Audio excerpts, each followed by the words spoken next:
Man, Brad, dude, this freaking guy named like Rambo J just keeps on knifing me. I'm gonna go chase his ass. Do you got my six? Yeah, dude, you got it, man. I got you. All right, let's go. Let's go. Let's go. All right. Okay, I see him. Oh, wait, yeah, he's in the bushes there. Let me go check it out. Okay. Oh no! Wait! Watch out for that claymore. They're coming. I'm done with games. I'm done with games. Screw this. You're on your.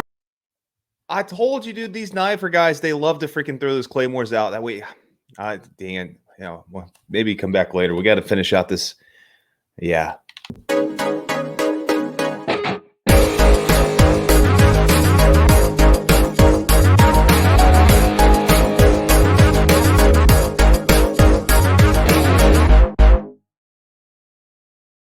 What's going on, guys and gals, and welcome to Good Reel Hunting. We're up for the good reels, so you don't have to.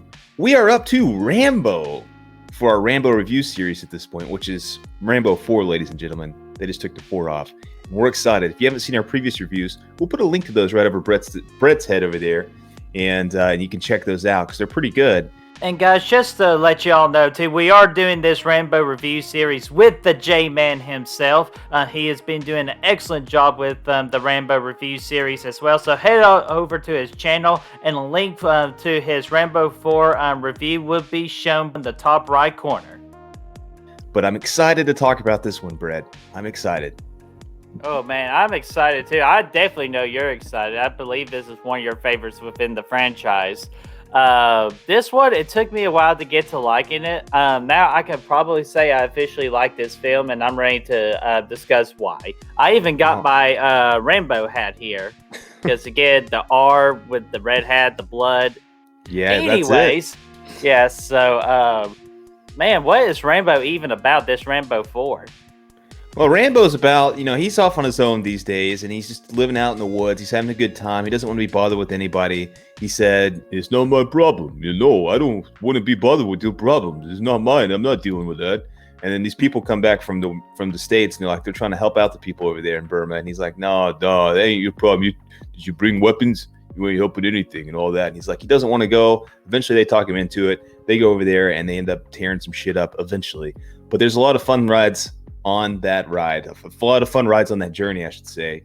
And well, maybe fun's not the best word, but we'll get into it. The cast, of course, stars one Mr. John Rambo, as in Sylvester Stallone. We also have Julie Benz, Matthew Martson, Graham McIntosh, or Makish, me with the names. And then, of course, we also have Paul Schultz, and it's also directed by one Mr. Sylvester Stallone. Got that right, my friend. And of course, this came out in 2008, which was right around that time when Rocky came back to do, or when Stallone rather came back to do Rocky, and then Rambo right after. Good times for Rambo. All right. Anyway, so let's get into this thing. You want to talk about what we like about it? Yeah, let's go with some positives, man. Quite a bit. Yeah. Go ahead, man. Well, for me, I just want to say that my favorite thing about this is the Stallone as the director here, as the director and the actor. He does an awesome job as both. He did a really good job of tackling real world issues again in this. Obviously, the Burma thing's been going on for a long time. It's still going on today, and he wanted to tell a story about that, and he wanted to make it as brutal as possible to show the realism of that, and he did that. Mm-hmm. He did a really effective job with that. Not only that, but he chose to go to Thailand to shoot this bad boy. Which was, it was risky to do, and they ran into some problems along the way, but he did it anyway, and it made for a better movie. A lot of the cast and people that he put in the movie received death threats for being in this movie and whatnot. So I thought that was kind of wild, but for him to do that, for him to go there and to actually film on location while all this is going on pretty close down the street, it was a lot, but he did a good job of telling his story and making people know kind of about what's going on over there and how brutal it actually is. So I thought that was pretty interesting, and just props to Stallone for doing that. And then also Rambo himself, Stallone here, is freaking awesome in this movie. This is probably his best character-driven movie. Maybe even it might be even up there with the first one, because he has a nice arc. He starts off so pessimistic and so down, and did you bring any weapons? Are you bringing in any weapons? Of course not. You're not changing anything. All that stuff, like he's way down, darkest place maybe ever, maybe more so than the first. And then he has some moments where he kind of loosens up, and then obviously towards the end, he's your team player. And I love his arc in this. And it's the way he becomes the leader of the group and just freaking pretty much puts up his own life to help these guys out. It's pretty awesome. He does a really good job. Yeah, man, and gosh, that last scene too, like with him on that damn turret, the machine gun. Like, probably my favorite moment of the entire Rambo franchise. Like, well, actually, that's kind of hard to. That's actually hard to say, but it's up there for one of the best Rambo moments up there. Just like the effects and all that they used on it, and just to make it like brutal as hell. I really enjoyed that. As you said, I love the character arc in the Rambo character. I do agree that this is the darkest Rambo we have seen yet. And I also loved his little dream reference too, kind of like where it refers back to all the other Rambo movies as well. And you hear Troutman's voice in the background. That's like an awesome nod to how great Richard Crenna is.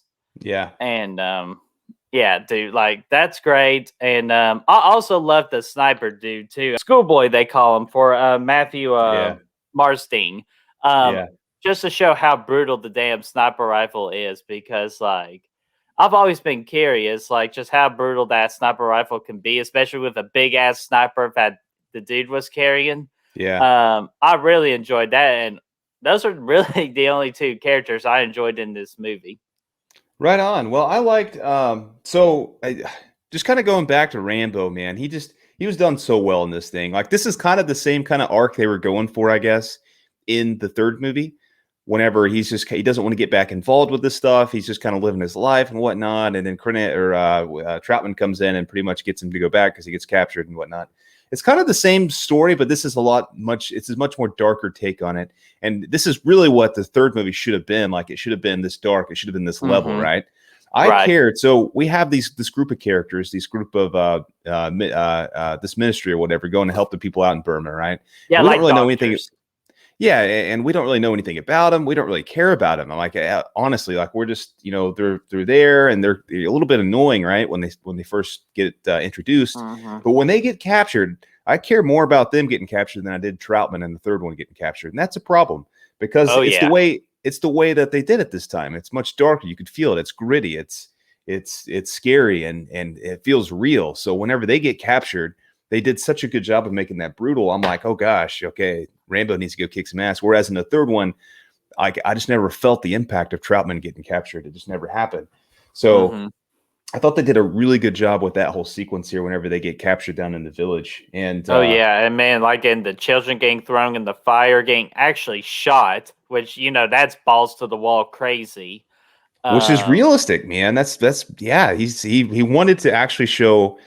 And he probably even scaled back what the heck's actually happening over there. So, like, I have no doubts. Yeah. And then they even showed the pictures at the beginning of the movie too, with all the. I think they were real pictures, weren't they?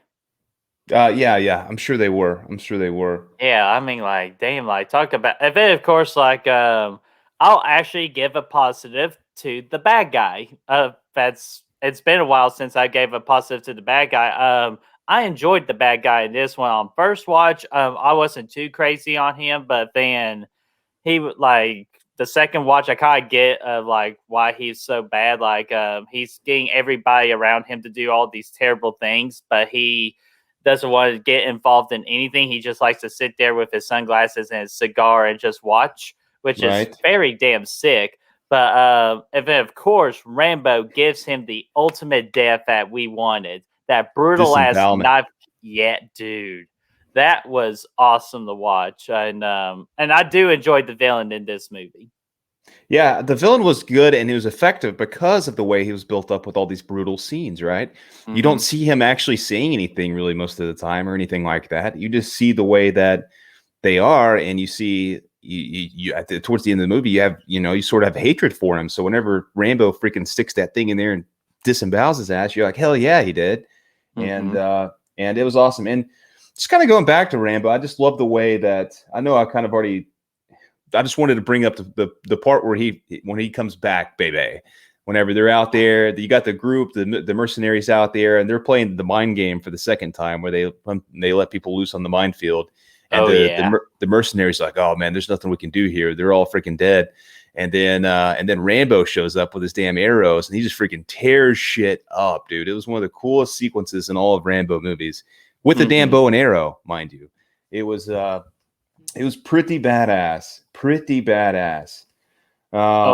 Yeah, and then of course with that last arrow shot too, where it hits the guy, he falls in the water, and the damn mine exploded. Yeah, dude. Yeah, that was awesome.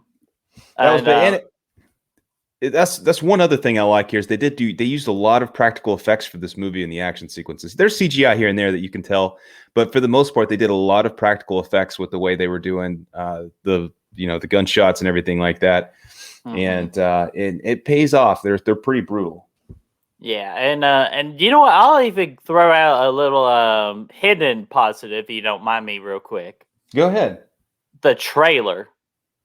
Because I remember seeing this trailer all the time back in 2008, and using the whole music of "Let the Bodies Hit the Floor" and all that Drowning Pool. Dude, it's still stitched into my head. And if you could still do that, and that was almost 13 years ago. January 25th. 13 years ago. Great job. So I'm going to give a good positive to the trailer of this movie. Hell yeah, it was. Yeah, I do remember that song playing. That was awesome. Another point, a segment I'll point out to you guys is the one where they show up at the military camp and they're getting everybody out of the cages and stuff. And I thought this sequence was again what it should have been in the second movie, where they go and they let people escape from the cages there, but they had weird daylight thing going on there. This time you could really feel the environment. It was pouring down rain. There's little critters everywhere. You can hear just the environment overall in this movie is fantastic. You can hear, because again, they were shooting on location, right? They were actually out there with snakes and with centipedes and all kinds of crazy stuff. And you can hear bugs all around the jungle and all kinds of critters out there. You can feel that. And that in the escape scene, I thought that was really well done. Again, compared to the second one, where they were obviously not, doing things as well as they're doing here, to say the least. I thought that was it was a big improvement over that movie. Oh yeah, absolutely. Yeah, I think another thing would be the set design overall. I mean, again, they were on location, so there wasn't a lot of sets, but they did build the little village into kind of the side of a mountain. They pretty much plotted in the middle of a dang forest, and I thought that was kind of cool. And the village and the military base, both of those look pretty cool and whatnot. So I like that. I like the part at the beginning where Rambo is catching snakes, but we won't get into that. I did want to mention that the last thing I wanted to say is I think this actually plays as a really nice sequel to First Blood. If you went from First Blood straight to this, it's a really good sequel for the Rambo character, because in the first movie you see how lethal and dangerous this guy is, but he's going against, albeit they're bad guys, but he's still going against cops at that point who, they're conflicted bad guys, I guess. They're not all the way bad like these guys here are. And then you take his skills that we learned in the first one and we put them in the place of these really horrible people, and we see him just totally destroying people, man. With freaking Claymore, you could see his Claymore mind game there was awesome too. Or his Claymore trap. Oh yeah, that was so awesome. Yeah, it was pretty dope. And you just see him taking his skills and taking it over here and just tearing shit up, man. Tearing shit up indeed, man. Do you have any mixes? No mixes. Just to recap, my favorite thing is I got to mention too, the score of this movie is fantastic too. It's probably my favorite Rambo score, and you get the long road coming back, and then you get all this other stuff. It was really well done throughout the whole runtime of the movie, during the action sequences, during everything. The score was absolutely incredible, and it was good. So the score, the tone of the movie, Rambo. Those are my three favorite things about this thing. Yeah, dude, I agree with you. All those are really, really good. And then Yeah, my mix, like the mix I have, is not really a big deal. It doesn't really hurt the like this, the rating of the movie or anything. Just to point it out, but I've always noticed that this movie Rambo should have been the fifth one, while the fifth one should have been the fourth one. If that makes any sense. Yeah, yeah.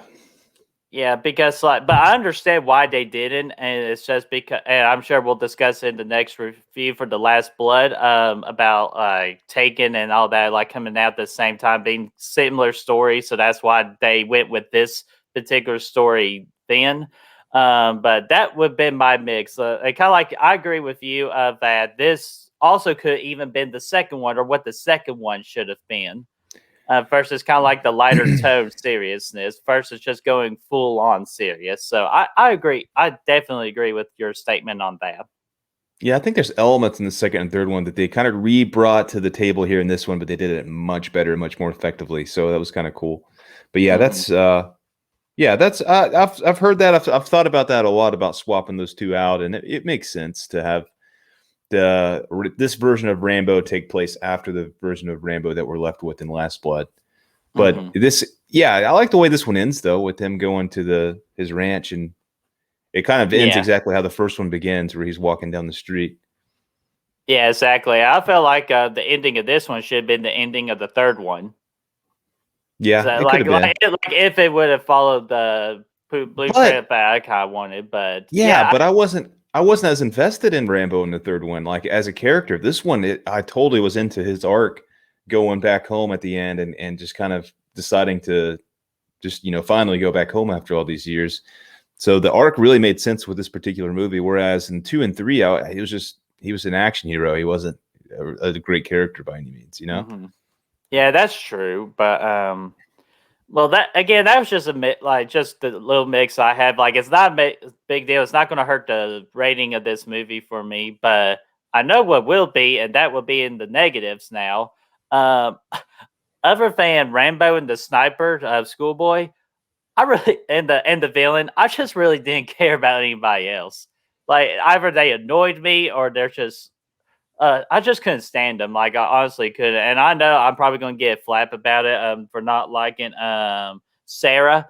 And she was fine. She was really a good character at first, but it was like after like her whole speech and getting everybody on the boat, she was just really damn annoying to me. Like, I just couldn't stand her, and I just couldn't stand Paul Schultz's character either, which I understand why he had to be that way. I was just really annoyed with just with the rest of the characters, like the main like military guy that's trying to be all tough and macho. Like, I wasn't buying it. I felt like he did not sell it as well as he could have. The mercenary guys I love, dude. Oh, did you? Those guys were great. Oh yeah. Well, I liked Schoolboy. I just everybody else just didn't do a lot for me. I like the way the badass guy gets his leg blown off, and then he's still acting tough, and then he ends up freaking taking it to the bank and still being tough with his leg blown off. He gets his gun and starts getting back into the battle. He was cool. I know he was kind of a conflicted character, to say the least, but I really like those guys. Anyway, go ahead. I'm sorry. No, there was that, Evan. Man, honestly, that's really just the more I'm thinking about this movie and everything we discussed so far, that's really the only negative I have. Yeah, I don't really have a problem with the doctors and stuff as the characters, because I mean, this movie is really all about Rambo and his character. That's the one you really need to focus on. The rest of them are just there to propel the story. But I did quite like you said Sarah was her name. I liked her quite a bit. I thought she was good. You got to realize all these characters were written to be the kind of people that think that, the world isn't bad and it's all sunshine and rainbows, like Rocky says in Rocky Balboa. These guys are the people who underestimate, how bad things actually are over here. And so they're a little bit more positive in life, kind of like Judy Greer is in Halloween 2018. It's just a group of people like that. God. And yeah, I mean, that's the way they were kind of written to be. I will agree with you about what's his name? What was his name? Stewart or whatever? I didn't even the fiance of Sarah. Michael, yeah, he was a little bit over the top and ridiculous. Like, Rambo just saved his wife's ass big time from pretty much going down a hellacious Yeah, path. so And I'm he's like, gonna "Oh, have we're to gonna have to report report this." Yeah, I was like, "What the Yeah, gonna fuck, have to dude? Go report home, this. get out of Yeah, and here." like, who are you? Like, I'm Yeah, like, what kind of fucking line is that? Who are you? That's fucking the guy that just saved Sarah for yeah. yeah, But like he it's did. He like had just really some. annoying. He had some redeeming qualities there at the end. He ended up saying, he ended up, coming back and hitting some people with some stones there towards the end, and had a good moment there. But yeah, I didn't hate him. I thought overall those characters, like, they weren't hugely developed, but just because they didn't really need to be. They were just there for Rambo to do his thing, and just to kind of provide a little bit of a story with Rambo. Really, I mean, I would say Michael would be one of my negatives. He's not a huge deal, but and then outside of that, it's a little repetitive at one point, because there's a sequence there where, like I said, they're playing the mind game and it looks bleak. All the mercenaries are like, "Oh no, they're dead," and then Rambo shows up, tears ass, is badass. And then later in the movie, the exact same thing happens when all the mercenaries are captured. And then the sniper guy's left, and he's like, "Oh, there's nothing I can do." And then Rambo shows up again and kicks all their asses. Now, granted, both of these sequences are awesome, but it's just kind of, it's the exact same thing happening twice. And, it would have been cool just to, I don't know. I don't know if I'd call that a negative. It's more of a nitpick, I guess, just because I had to think of something. I love both of those sequences, so I don't know which one I would change, but it just kind of a repetitive way to introduce John Rambo, if you will. But that's really it. I don't have a lot I don't like about this. Well, I thought of another one too. Like them like rescuing all the kidnappers or like the kidnapped victims and all that. Yeah, I felt like you could have condensed that just a little bit. Like I felt like it went on way too long. Oh, dude, that scene in the rain, the one I was talking about earlier? Yeah. I love that, dude. That was bad. I guess that's more of a mix than a negative, but I just feel like that scene went on too long. No, that was that environment I was telling you about, dude. It was raining, it was freaking wet. He's sneaking around. We get stealthy Rambo again. He's like freaking sneaking around down there, and that's when he rips the dude's throat out and freaking chucks it. And that was awesome. It's dark, it's lit very well. Damn it. We got the CGI blood too, which I understand why they had to use it, but it was just so damn obvious. Yeah, especially after that, after a few years, it really stands out. I guess I could throw the CGI in there as a nitpick, but overall, they used a lot of practical effects in this thing, so I can't. Yeah, which when they do, they really go for it, and that's again towards the positive section on that. Yeah, I love this movie, man. I can't get enough of it. I enjoyed it more this time than ever, and I don't really have a lot to say about it negatively. Alrighty, well, so you want to go ahead and just head right into the movie rating? Absolutely. All right, well, I'm going to give this a 3.5 out of 5, just for the sole fact that this is a very nice Rambo character, like the arc that we got to experience. He got to treat like a serious badass in this movie, and a lot of good action scenes. Just like you've been talking about, the realism of this movie that you can compare it to. It's just a good, strong message and a good reminder that this world is screwed up in a lot of places, and when it does, you can send your boy Rambo in to fix the problem. So 3.5 out of 5 for me. Got that damn right. I'm gonna go with a 4.25. Okay. So let's see here. A little bit tougher math this time. 4.25 with the 3.5. It's a trip to the Tosche station, ladies and gentlemen. Yeah, let's just run that to the Tosche station to get some good old power converters. Or exploding arrows for our boy Rambo. Exactly. So woo! So guys, what did you all think about Rambo or Rambo 4? Did you enjoy it like the good old Brad man, or are you on the side where like I really enjoyed it but you found some problems with it, or is this just not your cup of tea? Let us know in that comment section down below. Let's get that discussion rolling. And if you want to help us find the good reels, you can do so by finding us on Facebook, Instagram, Twitter, Snapchat, Letterboxd, Spotify, and Apple freaking Podcast. Those links are in the description for you to find. Absolutely, and be sure to like this video, share and subscribe, and of course ring that bell, ding ding ding, so you know when the next video is up and running. And we will see you guys soon. See you guys.